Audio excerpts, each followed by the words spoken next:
I've conducted Salome at the Deutsche Oper, which of course is a gigantic piece and was shocking to the whole world.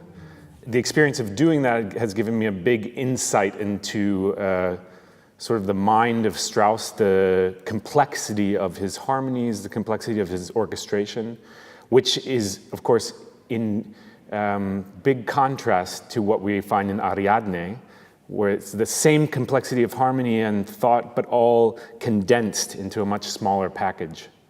Ariadne specifically asked for 37 players, whereas in the pieces that come before, Salome Electra, we're thinking about 100 in each opera, essentially. So to go from 100 to 37 was radical. And part of it, I think, was the conditions, because this was done at first in Berlin in a theater.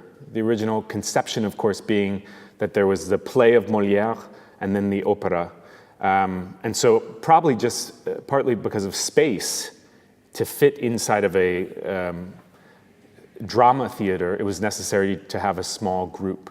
It was in 1911 that the first version of Ariadne was written, with two giant parts. The first one was a translation by Hofmannsthal of Bourgeois Gentilhomme, which in German was called Der Bürger als Edelmann.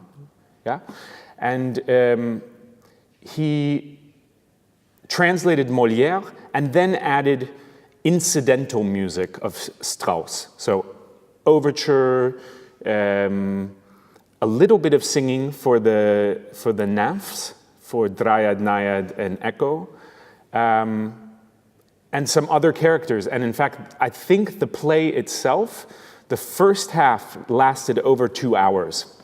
So part of the problem with the entire concept, while it's genius and the music is incredible, is that it was just simply too long, because you had over 2 hours on the first half, then a break, and then an hour and 20 minutes of opera. It was a critical failure at first, but Hofmannsthal believed so much in the quality of the music that he wanted to revise and revise. So they did many revisions. One is that what we call Ariadne 2, the second version, which we would perform here, which now condenses the first half into an actual opera itself, that's only 40 minutes long. And it's much more recitative and drama, but it's almost all sung. Only one character just speaks. Hofmannsthal was not entirely happy with that either, so he asked Strauss to write a new version of just the play. So then there was new music for the Bourgeois Gentilhomme, soit même, just the play was performed as this.